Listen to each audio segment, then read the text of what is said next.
entendiendo que es un tiempo como iglesia en donde Dios nos llama a volver al diseño original en todas las formas y en todas las cosas. Entendimos que la adoración era algo que no podía quedar al margen de esto, así que empezamos a pedirle luz a papá acerca de lo que entendíamos hasta acá como adoración, y él nos llevó literalmente a separar luz de tinieblas en este diseño tan hermoso que nos dio a los hijos. Así que lo primero que recibimos que estaba desalineado y que teníamos que separar era la música de la adoración. La música, ya lo vamos a ver más adelante, es algo que nada tiene que ver con la verdadera fuente de adoración que viene del cielo, que viene a través del Espíritu. En primer lugar, entender que adoración no es igual a música, ni tampoco adoración es igual a todo lo que hace al arte sonoro. Si bien el arte sonoro, el ritmo, la melodía, los instrumentos alineados a la voluntad son una parte muy importante de la adoración, no lo son todo. Adorar es la vida misma del Hijo conectado al Padre. Adorar es el mismo caminar de los hijos en Cristo, en el Espíritu. Adorar es ver el cielo, entender el cielo, oír el cielo y reproducirlo. Básicamente la adoración es algo que está todo el tiempo, es una constante en nosotros. Claro que el canto, claro que el ritmo, la melodía, que todo lo que hace al arte sonoro tiene una implicancia muy importante y tiene un lugar muy específico dentro de la adoración. En primer lugar, entonces, adoración totalmente distinto a música. Arte sonoro es el verdadero concepto que los hijos deberíamos entender, y la verdadera fuente es la que nos conecta al Espíritu.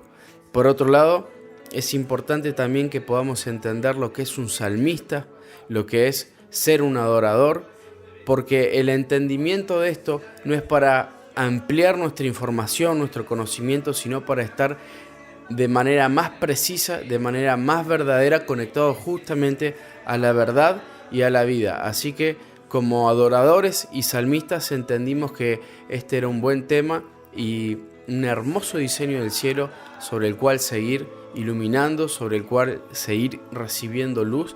Así que eso es lo que nos propusimos investigar y arrojar sobre el pueblo de Dios.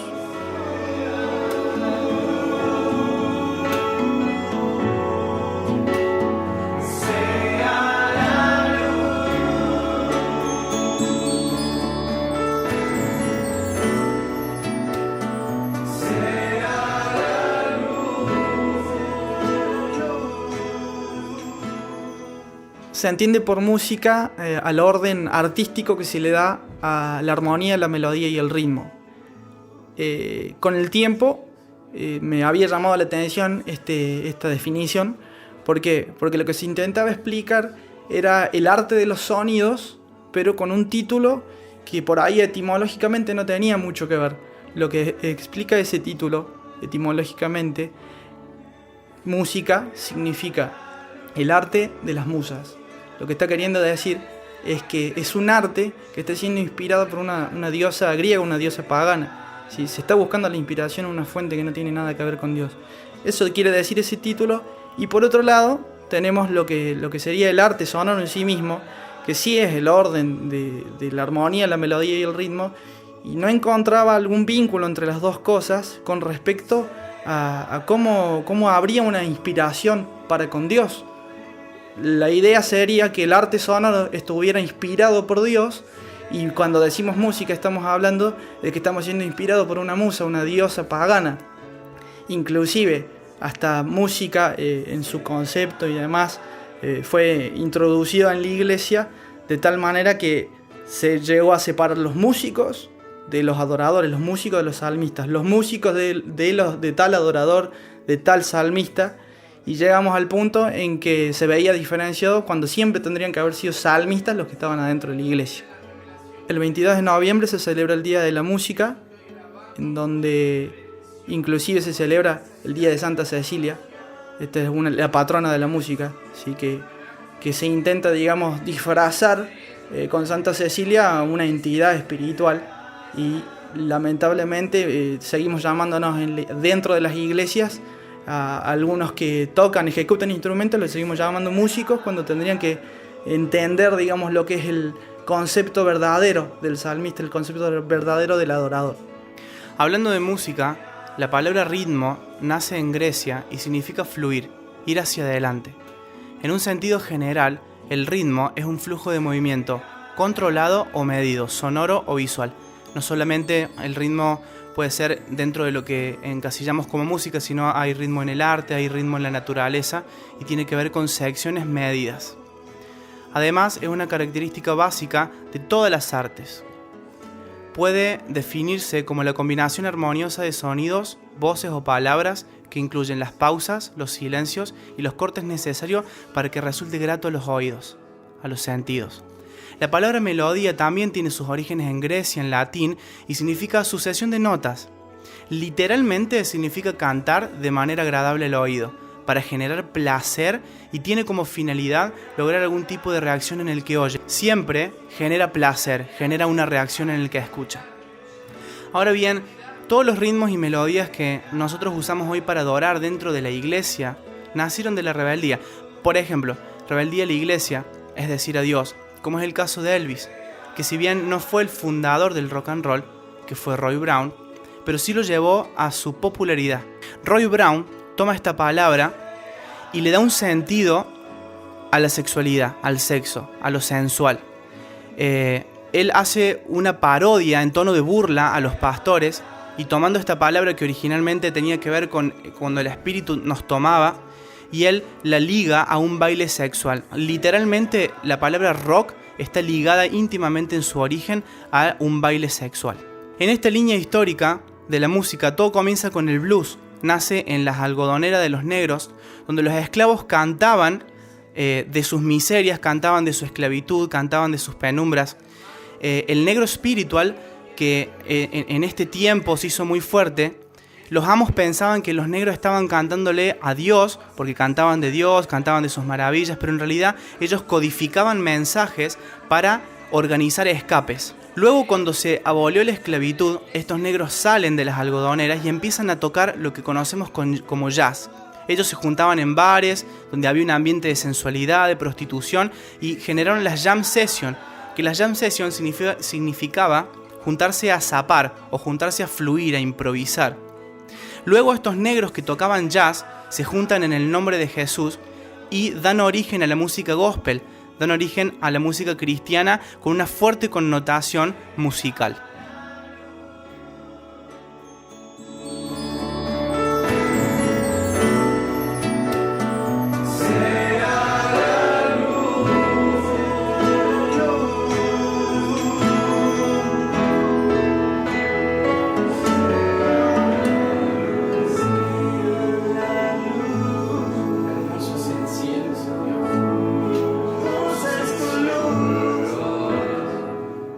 Si de estilos musicales nos referimos, todo lo que hoy ejecutemos como arte sonoro, el mundo lo va a encapsular sí o sí en algún u otro estilo, ya sea el blues o jazz o gospel, etc. ¿Por qué? Porque todo lo que hacemos viene por aprendizaje. Nuestro lenguaje fue aprendido, nuestra forma de vestir, nuestra forma de comer, y en cuanto a la forma de ejecutar nuestro arte sonoro, viene porque de algún lado lo hemos escuchado, de algún lado lo hemos aprendido, ya sea que nos enseñó una musa como aprendimos recién, o viene por inspiración de Dios. Cuando Adán y Eva pecan, ellos le dicen a Dios que estaban desnudos luego de pecar, y Dios les pregunta, ¿quién les enseñó la desnudez? Y hoy Dios nos pregunta como iglesia, ¿quién te enseñó la forma de ejecutar un instrumento? ¿Quién te enseñó la forma de ensamblar los instrumentos? Y la mayor excusa que ponemos a veces es que los estilos musicales los usamos para atraer a la gente, o sea, los estilos que están sonando en el momento. No es más ni menos que cuando el apóstol Pablo decía que en los tiempos finales habría falsos maestros que enseñarían por las propias concupiscencias. Hoy ejecutamos estilos con la intención de camuflar nuestro deseo de agradar a la gente, de caerle bien a la gente, de cautivar a la gente o de atraer masas, cuando el objetivo verdadero de la adoración es agradar a Dios. Mucha de la música que nosotros hoy dejamos entrar en nuestras iglesias tiene su origen en diseños que no provienen del cielo.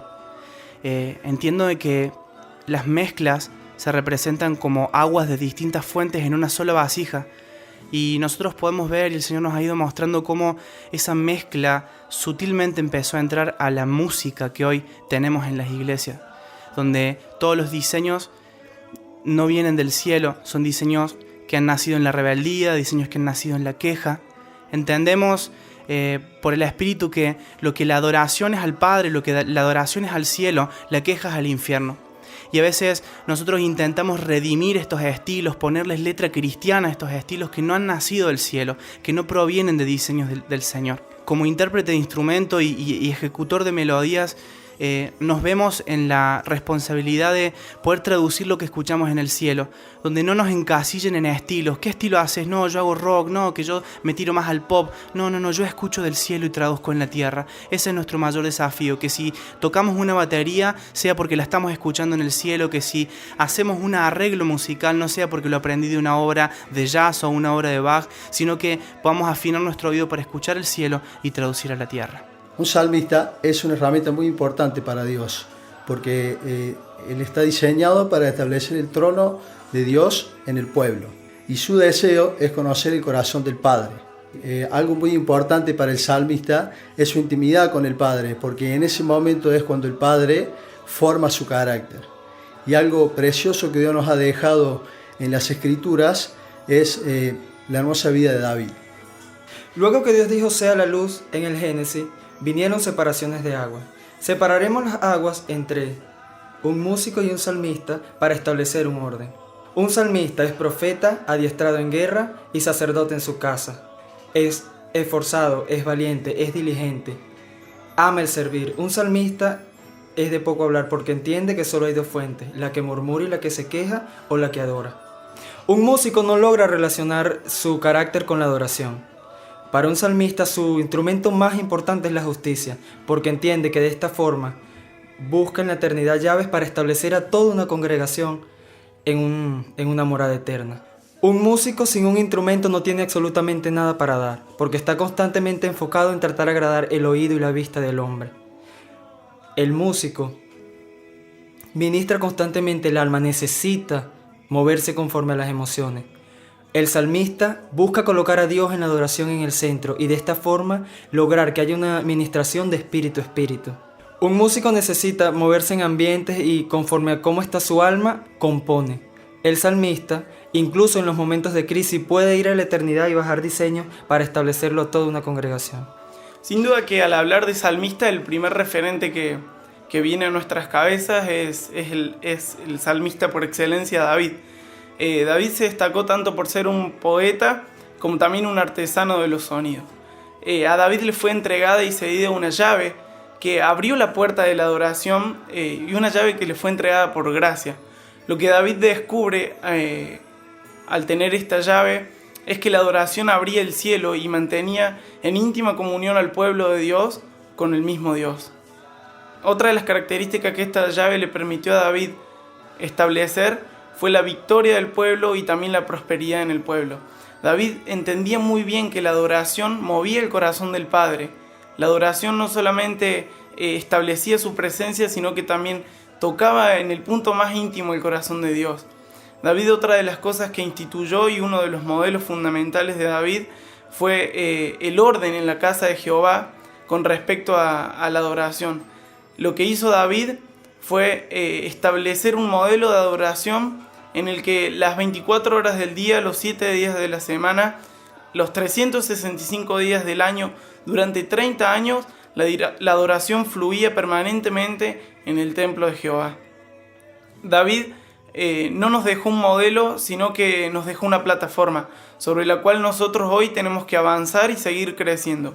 Vuelvo a repetir, no es el fin, sino el principio del diseño de lo que es adoración. La adoración era algo que el pueblo de Israel conocía muy bien. Ellos tenían diferentes formas de poder adorar a Dios. Una de esas formas era a través de la alabanza. La alabanza es literalmente hacer estruendo. Significa cantar, significa danzar, significa hacer ruido. Es una forma de expresión de agradecimiento a Dios por lo que Él ha hecho. Cada vez que Dios daba una victoria al pueblo de Israel en una batalla, ellos alababan a Dios a través de sus cantos, a través de sus danzas. Ellos organizaban un culto delante de Dios. Por eso ellos adoraban a Dios a través de lo que hoy como iglesias conocemos como la alabanza. Pero la adoración que a Dios le interesa es una adoración que podía expresar solamente David. Una adoración donde una persona puede postrarse delante de Él y reconocer sus miserias. Reconocer que Él es soberano sobre todas las cosas. De hecho, la adoración es un estilo de vida que todo adorador debe llevar en su vida cotidiana. Por eso es que el Padre está tan interesado en buscar adoradores que le adoren en espíritu y en verdad.